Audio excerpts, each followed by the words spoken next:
It's now time for Crime in the DMV, where we bring you the latest headlines from the week. Thank you so much for watching. I'm Sierra Fox. We start with a Montgomery County High School employee allegedly attacked by a student, and now parents are demanding answers. Here's Fox 5's Nanaseni Bonsu with this report. Parents here at Northwest High School have many questions after a staff member was assaulted by a student. Right now, we do not know this employee's position, but what we can confirm is that parents say they didn't find out about this attack from the school first. Many of them found out from their children. Well, they did tell me there was an incident today at the school where a student hit a teacher with a laptop, with a Chromebook. I guess it's this school-issued laptop. Now, school leaders have not confirmed with us that the object was a laptop, but a number of students say it was and that this happened around lunchtime. During the school day, just after 1 p.m., leaders sent out this letter to families stating that there was a medical emergency at the school that required an ambulance. That was it.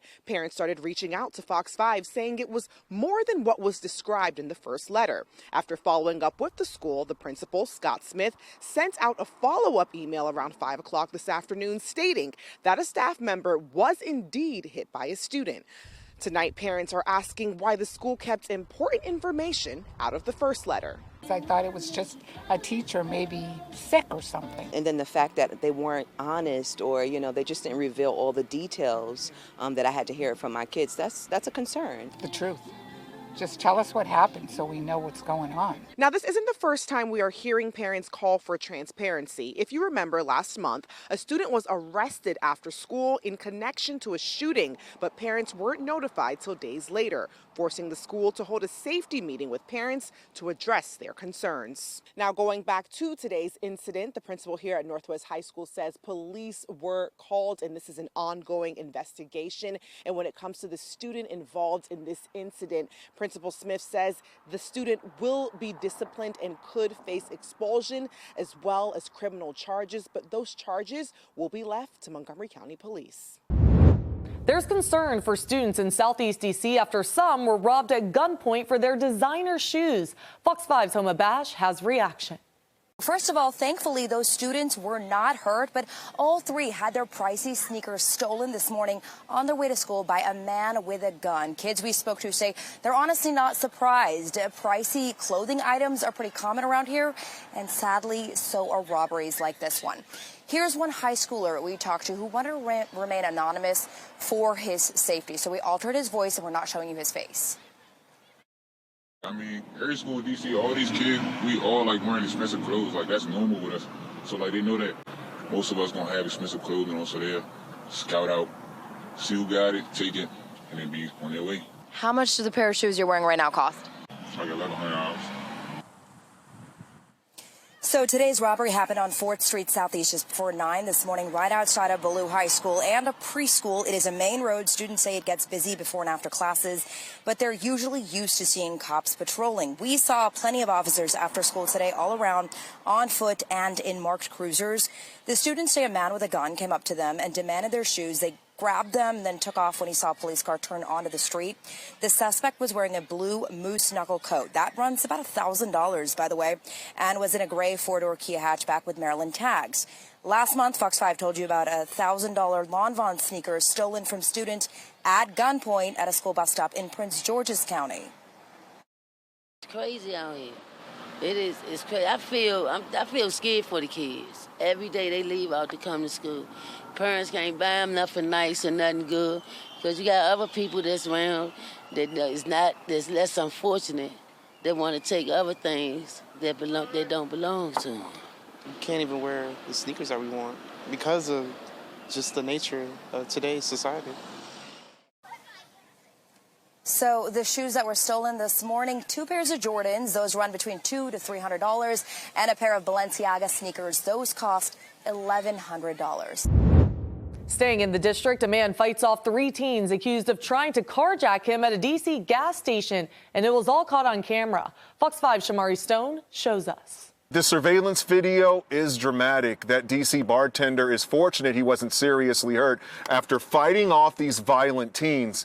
This all started, he says, on Saturday around 6 o'clock in the evening. He drove to the Sunoco gas station on 9th Street Northwest in his Jeep Grand Cherokee. He parks his Jeep. He then gets out of it, and he's walking right over here. He notices that he says 3 teenagers in this area. He says that they were loitering, hanging out. He thinks nothing of it. He walks right over to that door right over there to the convenience store at the gas station, buys his stuff, and then while he's walking back to his Jeep, that is when he says the teens come from right over in this area over here. And take a look at what happens next on surveillance video. It shows Randy White walking back to his Jeep, and then you can see the teenagers run up, attacking him. He says they demand he give them his stuff. He fights back. Moments later, he tells me one of the suspects puts him in a chokehold, pulling him to the ground. Police say one of the suspects also drops a rifle magazine, and then White's car keys fall out of his pocket. A teen grabs the keys, and then 2 of them jump in the Jeep. White also goes in to stop them from driving off. They eventually give up and take off running. Witnesses call 911 for help. Tonight, you're going to hear from Randy White. Why did you fight these teens off? You could have been hurt. Where I grew up, it's just like I work too hard for what I have. I don't want I can't give up my property like that. It's not in me. I wasn't raised that way.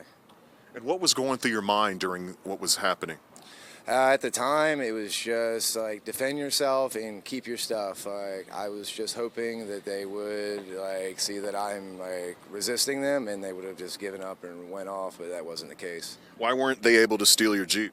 I was able to keep them occupied and fighting them off long enough that they end up cutting their losses and hit the bricks. What do you say to the teens who tried to carjack you? Figure something else out to make money. Stop hurting people. It's kind of ridiculous. Now, the teens were able to get the key fob to White's home, but he says it's been replaced. As for his Jeep, well, he's happy that the teens were unable to take it because he says that he needs it to go to and from work. As for this investigation, police want anyone who has information about this to give them a call. You can also call DC Police anonymously. In Northwest, I'm Shamari Stone. Back to you. A brazen assault in a video that's going viral on social media. Now police are trying to track down the Ravens fan who attacked 2 Commanders fans. The violence seemed unprovoked and sparked outrage across the DMV. Fox 5's Josh Rosenthal explains. A quick warning, we're about to show you a couple of videos that are not easy to watch. Sadly, though, we talked to an expert today who said he's been seeing this type of thing a lot. Do we got a straggler? This is the viral video seen millions of times on social media. According to police, it led to an arrest warrant for 24-year-old John Callis of Baltimore, who's now wanted for first-degree aggravated assault and 3 counts of second-degree assault. In the video, you see a man in a Ravens jersey approach 2 men in Commanders jerseys before attacking them, seemingly unprovoked. I don't lose. We have seen fights among fans before, including this one that took place at a Commanders home game in September of 2023.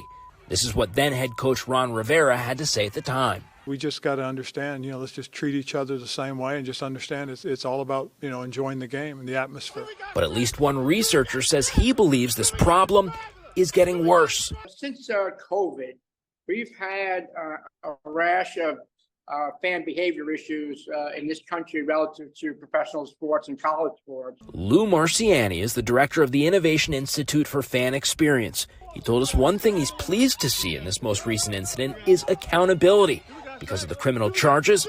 And also, the suspect's employer says the person in this video is now out of a job.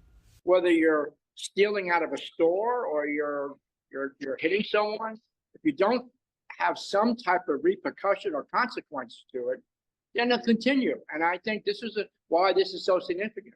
Baltimore police officials have not released the names of the 2 victims, although they said both are 23 years old. They're asking anyone with any information to please give them a call. A local business in Northeast says it's being forced to shut down because of crime in the district. The veteran and family-owned Aurora Market DC says it now has to abandon its mission to help underserved communities. Fox 5's Tisha Lewis has the latest.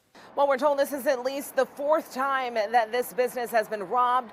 And we're also told that there have been apparently nearly a dozen thefts, all of this taking place at this location on the 2000 block of Rhode Island Avenue. And now this is what we see. Take a look. The door is boarded. The owner telling us he is done. He is closing, divesting from this location. He does have another location in Northwest. We saw him here today boarding up this door, saying he's tired of picking up the pieces. He's tired of repeatedly talking about the same thing that keeps happening over and over and over again. Here's the surveillance video. Take a good look. Police are hoping that somebody recognizes these two suspects. This latest incident, the suspects were caught on camera. They appear to know what they were doing and what they wanted. This all going down this morning around 8 a.m. We're told the suspects took the cash register and destroyed the front door in the process of breaking in. Plus, as we are seeing on the surveillance video, they ransacked the place. There was another one that was there. Same thing happened to them. That one too closed. This another second one that was closing.